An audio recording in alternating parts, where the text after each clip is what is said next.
Thank you for joining the Minority Alliance organization meeting today. Today we'll be discussing the topic of for each minority in America and even Americans as general on getting out and doing your tracking your ancestry, doing these tests that are now available with the technology that we've come up with, especially for a lot of African Americans. Even when we're looking at the bill that was passed in Illinois this week, where you have a city that's going to pay retributions to a group of people who had lived there during a certain time period. But if you have no idea of your heritage or where you came from or being able to track your lineage, when it does come time for a lot of these things to occur, there will be no way for you to know, or you might end up missing out on something that your family is owed in that extent. So for especially when we're looking at, African Americans who their lineage has been here in America over the years, we our push through the Minority Alliance organization is for people to get out and do these ancestry tests and to see what we can do about assisting people and giving them the information and finding ways to do these ancestry tests and things of that such. Um, Mark, I just wanted to ask you, I know we were talking a little bit before on the end of, you know, this has been our push. We started this discussion on tracking our ancestry last year, and you went ahead and had yours done earlier this year, and kind of speak on, how it's helped you with, tracking maybe family members you haven't ever had, touch with before, and, being able to get in true touch with your heritage on that end. Yeah, and I mean, for both my wife and I, this actually started as kind of a crazy, anniversary present for my wife last year. We wanted to check some things out and maybe, find out where she's from, and then maybe go and visit that place as a, anniversary trip for the next year. And it opened up so many different things. It ended up opening up a lot more than I expected, and a lot more than she expected as well. Finding out where you are actually from and finding out what your actual nationality is, and for us to have a lot of mixed nationalities, finding out what they actually are is so powerful. Because we've always grown up, or we've grown up as African Americans, and I'm originally from Detroit, Michigan, so that's as far as I thought about it, really. And they say, where are you from? And I just say, I'm from Detroit. But in actually taking that test and doing that test, and doing a little bit of research and seeing other people who've taken the test, I realized that it was such a deeply emotional journey to go on, because you find out so much more about yourself and more about where you come from, and where your family comes from. And to find out that I'm 82% African, like pure African, and not just that, but where, and being able to look up and learning about Nigeria, and actually, it never occurred to me to explore Nigeria and to actually explore things about them and some of their heritage and some of their history and some of their cultures, and watching a traditional Nigerian wedding, and watching some of the things that they do, and watching how proud the people are, and seeing the economy of a place like Lagos, and seeing some of the different things that I've seen. It's such a prideful thing, because if there's now a connection there, a legitimate, real connection, and being able to impart some of the culture that I've had, of growing up and being American, and then learning the culture from a place like Nigeria or a place like Cameroon. It cannot be understated how powerful it is. And when you see what's going on over there, I mean, I can juxtapose a lot of their cultural issues to some of our cultural issues. Most of the African countries, are divided, deeply divided. Well, that's something that we can definitely relate to over here. A lot of them are coming out of a situation where they were colonized by European countries for so long, which is something else that, in a different way, but that's something else that we can definitely relate to. And having to rebuild from that, and take, and go really from scratch, and trying to build a basic infrastructure, a basic economy, and growing up from there, and still being able to hold on to what made them what they were. These are things that we can relate to on a very deep personal level. So I know we've been talking about it for a long time with the Minority Alliance organization of, that being a very crucial step in really connecting with not just the fact that you are a minority, but what exactly connects you to that, and where you come from and what that lineage is, and learning about that lineage and learning about the culture from that area and the time frame. I have found family members that I never knew existed.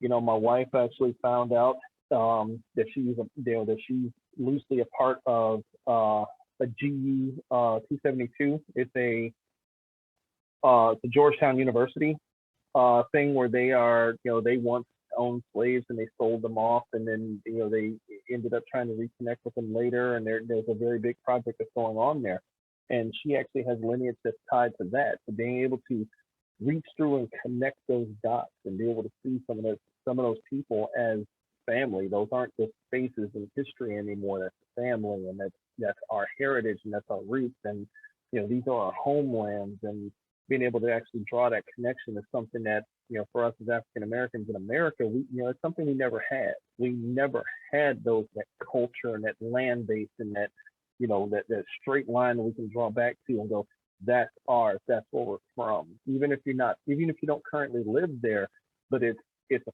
part of you. And that's a connection that once that connection is made, you'll never not have it.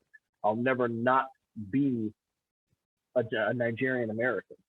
I will never not be that again.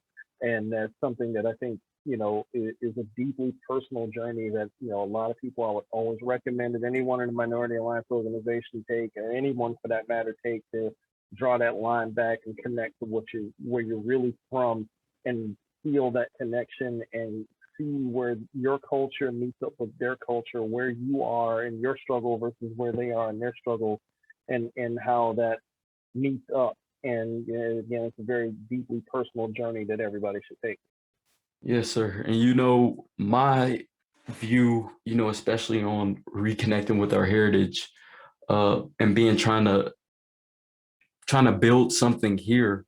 Also, being able to connect with our African heritage, especially for a lot of us minority entrepreneurs, being able to reach out and maybe expand our business, or, find a different business hub with our counterparts in Africa, so that we're doing, business together, with Africa becoming one of the fastest growing economies in the world right now.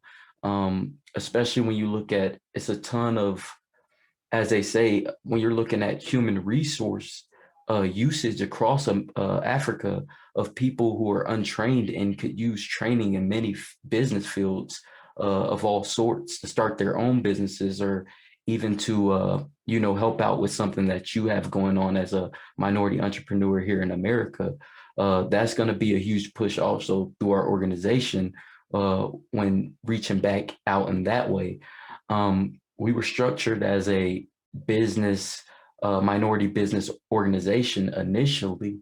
In our roots, our goal is to, bring minority businesses into the point of where we can reach a level of equity within our own country, and even back our countries that we're connected to back home, find some equity in those countries also, so that we can honestly reach the level of equality that we're trying to reach. Because you cannot have equality without equity. It just doesn't work. They go hand in hand. So as minorities, our big push, even through a lot of things we post on the page, is to build minority equity within America. We have to have equity in this country for us to feel like we're a part of this country. And that's going to be the biggest push for us going forward, period, across the board. But even how we can tie that back in to our African heritage. And let's say I have a small business here where, I don't know, we create bottles or we create jewelry. whatever it is. If I create a jewelry or something of the sort, I make bracelets, and I would like to, reach a bigger base, or, be able to interact with my heritage and show them something that I've created. You might come in contact with some of their creations or some things that they create there that would interest American markets. So by this interaction, we learn these things and new business ideas, new business models by connecting with our heritage. And I believe that's how you uh, bring that total equality across the board to minorities in general. Yeah, absolutely. I mean, when you consider that there are so many burgeoning, economies and infrastructures going on in Africa, you know, there's a lot of business to be done. There's a lot of business, to be made there.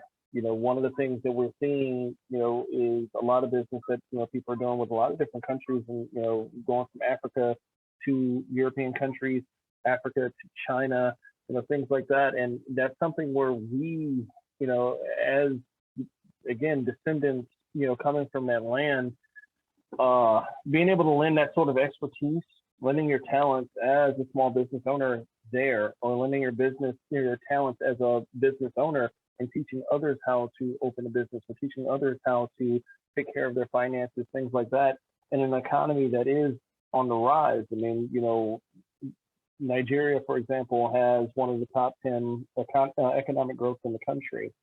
And they are an English-speaking country. There are three languages there. The most dominant language in the country of Nigeria right now is English. So, that it won't even be a problem with, communication. So being able to, again, explore more, not just of our own heritage, but also our opportunities, because these opportunities, they will bring the type of equity that will bring equality for both sides of the fence, because economic independence is going to be the key to all of this when it comes to being able to stand our own, to be able to make our own deals, to be able to set up our own, kind of system where we do not have to depend on so many others to get a leg up and to be afforded an opportunity. We can create them ourselves. And being able to do that on both sides of the fence is going to be super important going forward. To be honest with you, this, again, before all of this came about, this is something that I would have never even thought of. This is something that would have never even occurred to me. And I'm sure there's plenty of others, here on this side of the fence that would have never thought of it that way. And I'm sure that there are plenty on that side of the fence who would have never thought of it that way. And these are the sort of things that, thinking of it differently and approaching it differently, and and thinking about how powerful the time and the talent that we have over here could be multiplied over there as they're beginning to grow. And it's a long-term investment, but in doing so, there's a lot of long-term potential reward on the other side of that. Yes, sir. And now, kind of rolling in, to our second subject today. Also, if you kind of wanted to mention the contest we're kind of going to do for a giveaway, will come up, I know, with, some way through the group that we can accomplish this by having people, interact with us. But even when we speak on the subject of ancestry, this is a big enough subject and a big enough push that we're gonna go ahead and give away two ancestry.com tests to two of our members. I know on between me and Mark, we'll come up with some way over, we'll probably run it over the next month or so to see how we can be able to give back to somebody who doesn't have the opportunity to maybe, go get the ancestry test right now, so that you have the opportunity to go ahead and get a jump on learning your heritage yourself. Yeah, absolutely. I mean, we'll make up, we'll put out some more details pretty soon on exactly the type of interaction that we're looking for and what the criteria will be for this contest. But it's another opportunity for us to not only continue to push ourselves and to push our members and making sure that we're active and making sure that we're involved and that things are continuing to move. Because again, we do nothing if we're not working together.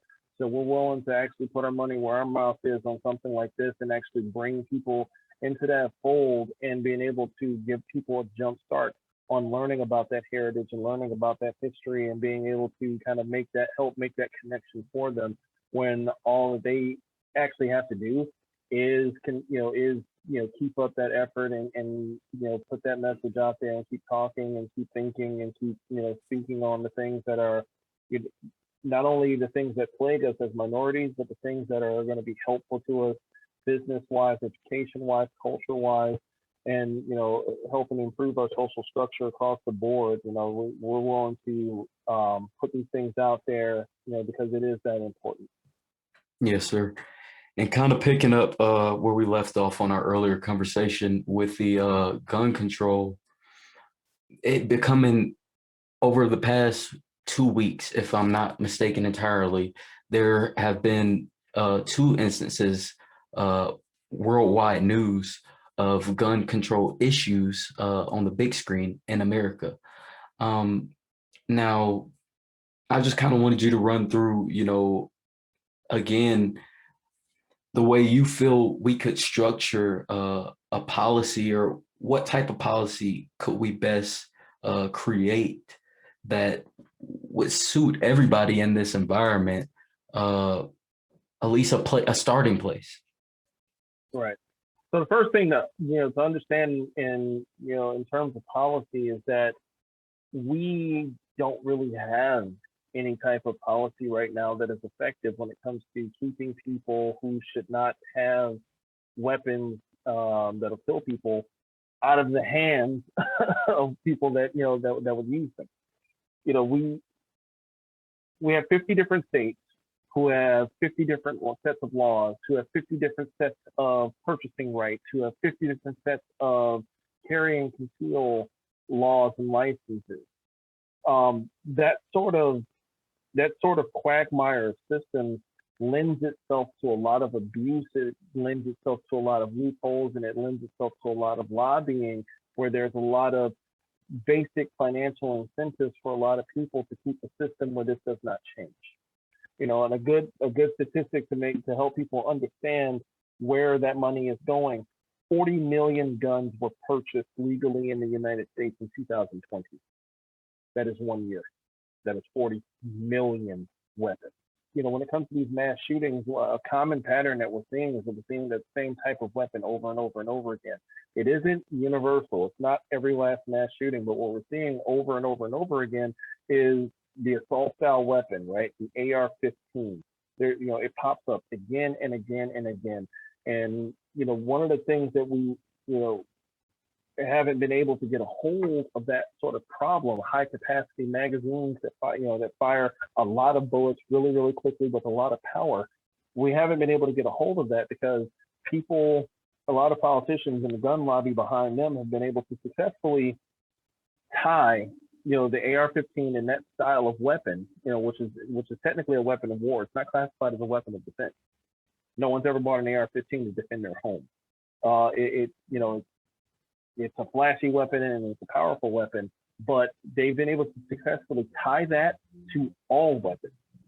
And so now to even bring up the notion of the type of background checks that could catch some of these people, it gets tied into this whole quagmire of, well, they're going to take people's guns away.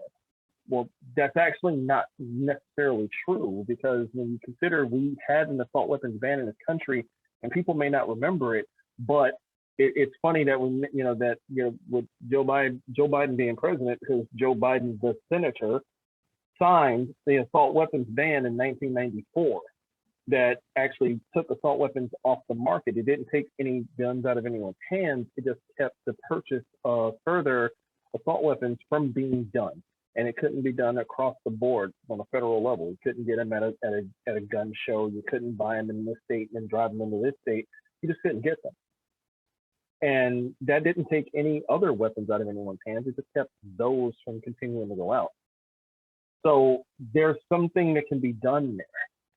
If we can agree, when it comes to making a policy for something like this, I think, the first step is understanding that we need to be able to do some background checks. There are some problems with people where there's documented mental illness in their past, documented violence in their past, criminal history, things like that, and they've been able to use some of these, again, many loopholes, many laws to be able to get their hands on some of these weapons. And they did a survey, and in 2018, 93% of gun owners, not Democrat, not Republican, 93% of gun owners supported universal background checks, and yet that still wasn't passed. So how does a 93-7 issue end up on the side of the 7? Well, that's because of the gun lobby and the amount of money that's going through. Even in a down year where the NRA is practically non-existent, and people's attitudes towards the gun lobby was at kind of at an all-time low in 2020, they still spent over $10 million lobbying for different politicians in that election cycle. So there's still a lot of money out there, a lot of dark money that you don't know about, that of names and faces that are not on TV, that's helping to push this along and keep people from just having the most basic thing. A person who has domestic violence charges on them and it has a history of having these domestic disputes and things like that, that person should not be able to go out and buy a weapon like that while their case is still being adjudicated. Well, right now you can do that. So I think there's a lot of common sense ideas that aren't going to infringe upon the rights that people have, because we definitely understand the rights that people have when it comes to the Second Amendment, when it comes to being able to hunt, when it comes to being able to do home defense, when it comes to just what people like or what people want.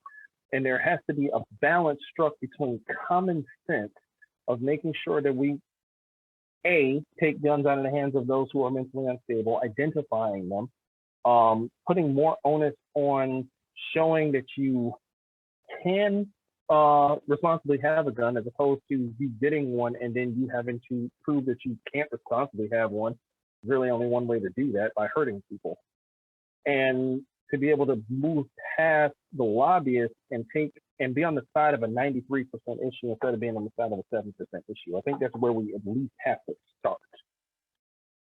Yes, sir. And I most definitely agree, across the board.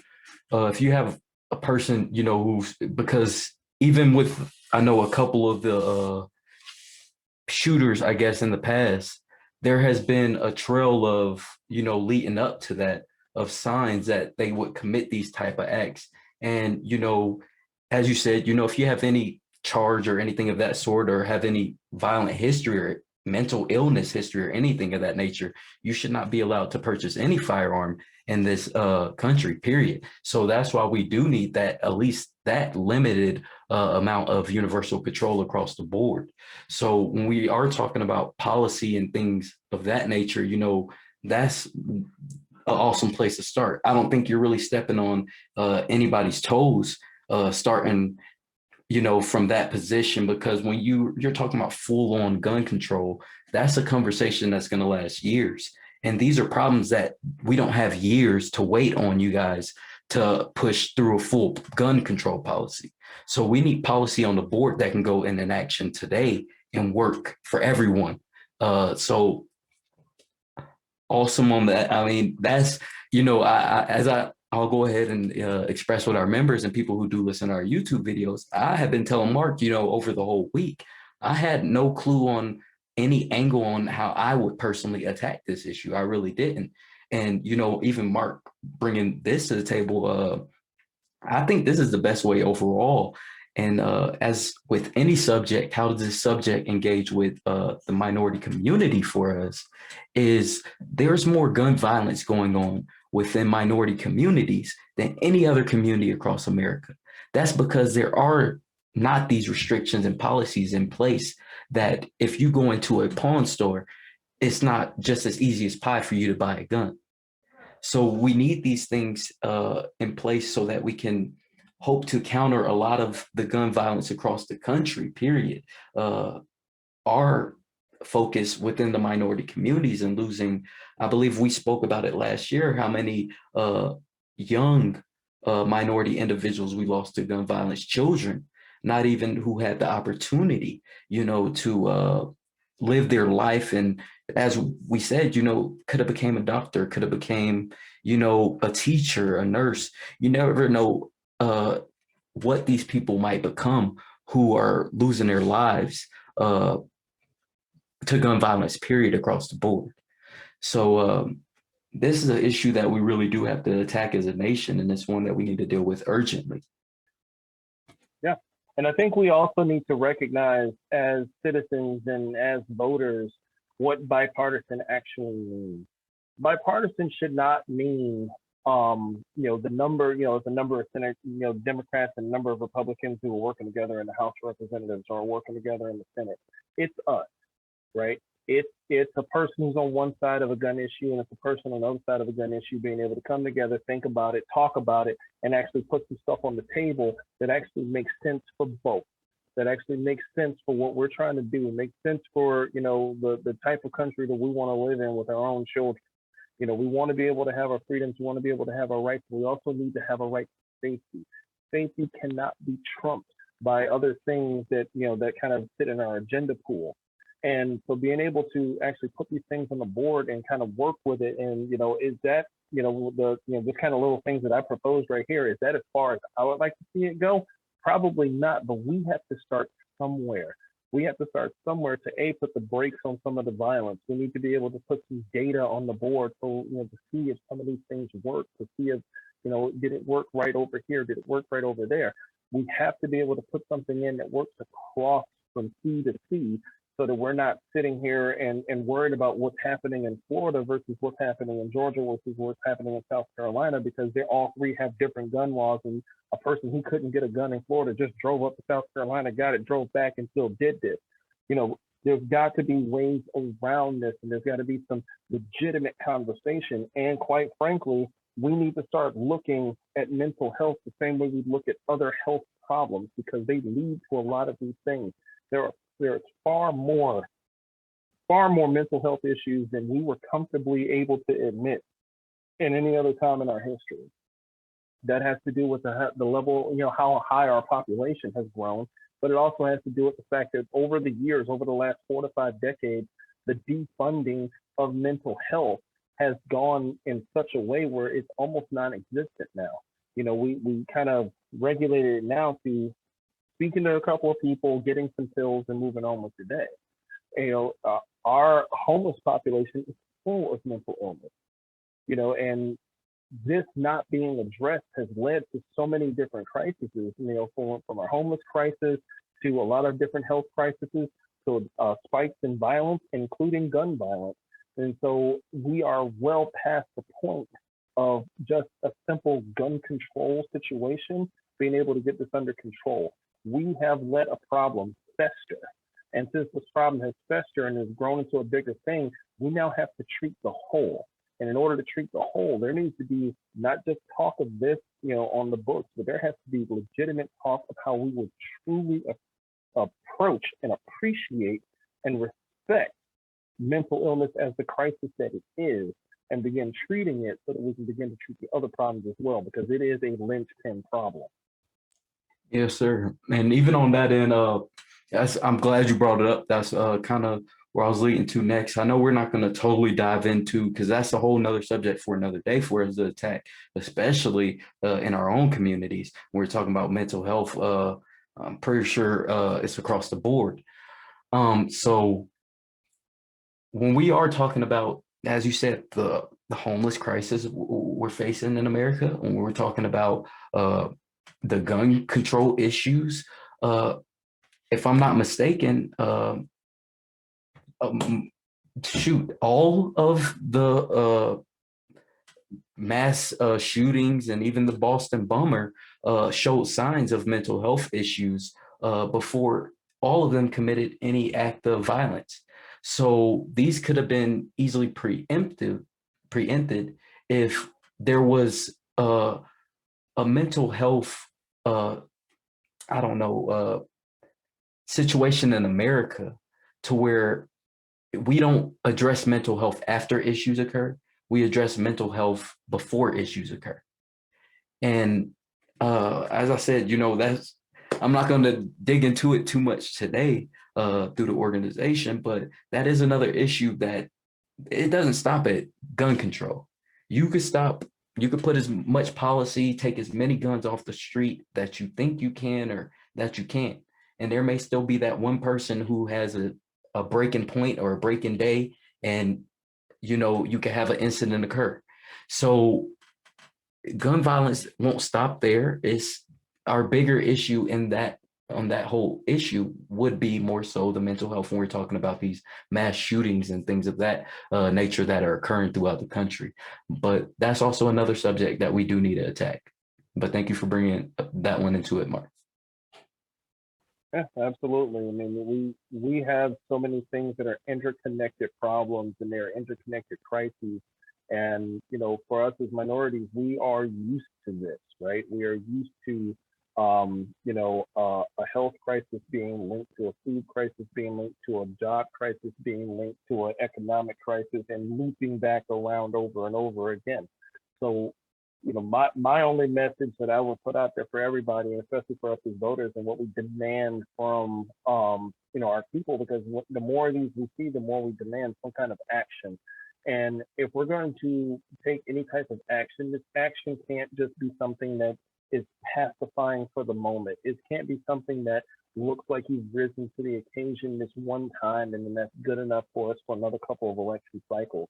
There has to be serious conversation about attacking the whole of this issue, because we have allowed a problem to become this gigantic loop of so many other problems, and it's not going to be easy and it's not going to be cheap.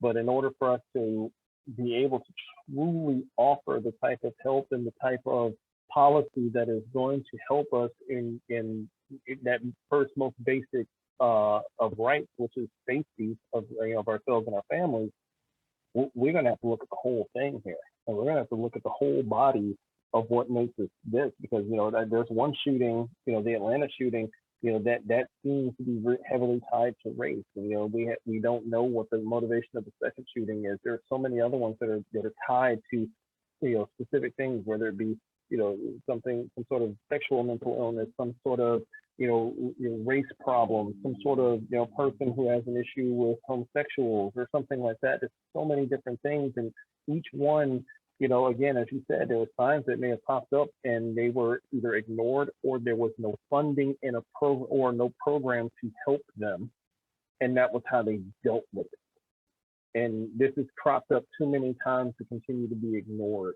So there is, what we need to demand of those who are making these laws is that we need to begin to treat the problem, not the symptom.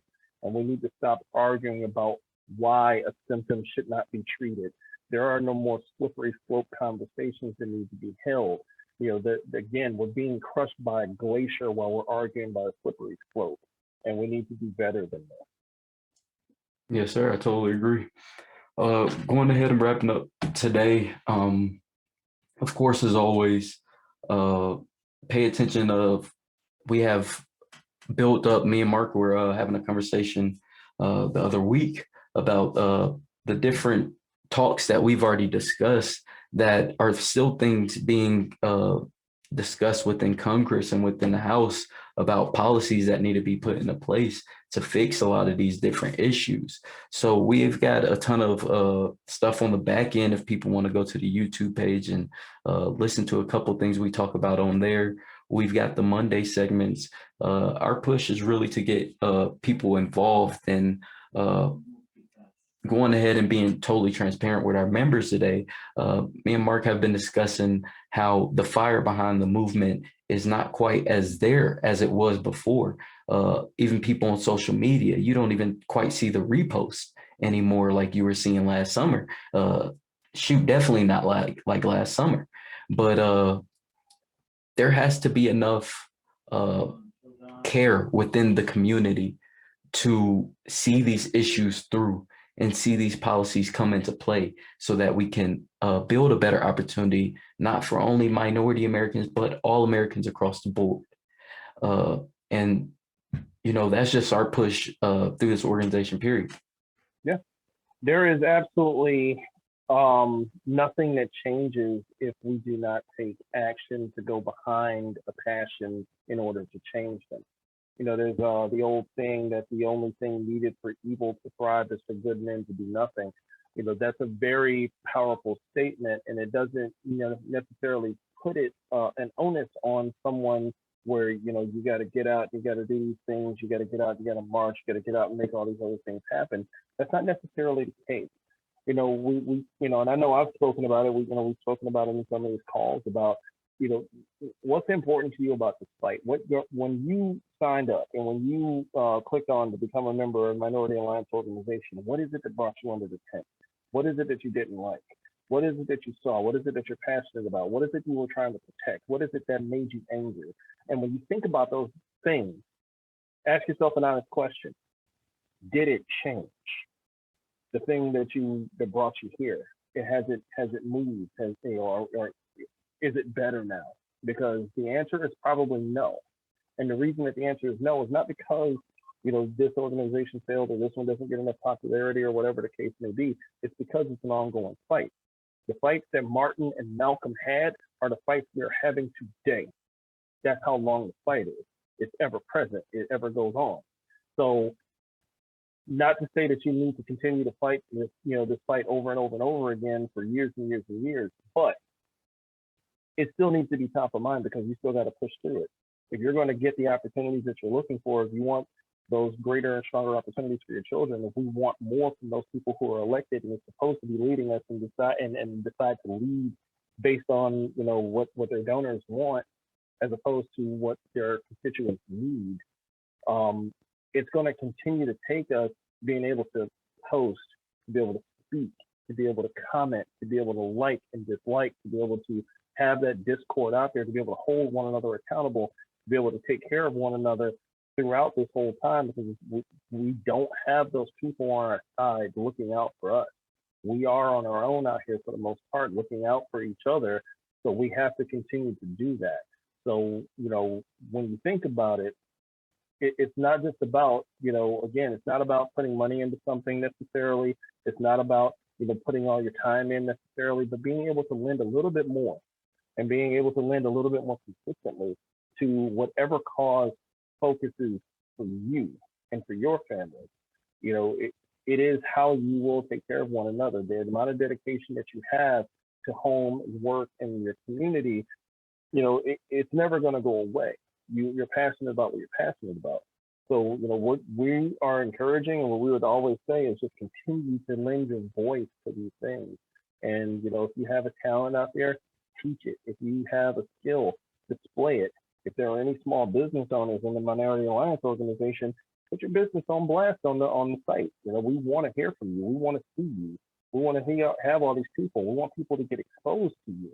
And, what we will do in these discussions every single time we have them is continue to put information out there, not for any agenda of mine, not for any agenda of anyone else, but for the agenda of making sure that as much information is out there as possible, and that we can take it and we can do something with it, and we can continue to drive forward, because that's the only way of us getting to a better place for ourselves, for our children, for our children and for future generations, is to continue to elevate and not be complacent and let things settle. Yes, sir. Again, thank everybody for listening. I know we're starting to see a ton of growth on our audience platform, and we're very grateful for that. I know we're reaching a ton of people globally on there that we may not have directly connected into our organization. And our next push is to actually branch a lot of people over from our audience platform to come actually comment with us on our Facebook and come get interacted with us on that end. Absolutely. We'll love to have you. It'll be great to be able to lend some of those voices, because whether it's here in America or any place else, there are minorities everywhere that are brothers and sisters in struggle. And we want to be there for them just like we want to be there for anybody else. And we want to hear their perspective. We want to get their input, and we want to see what they got going on. And it'll help us all push forward together.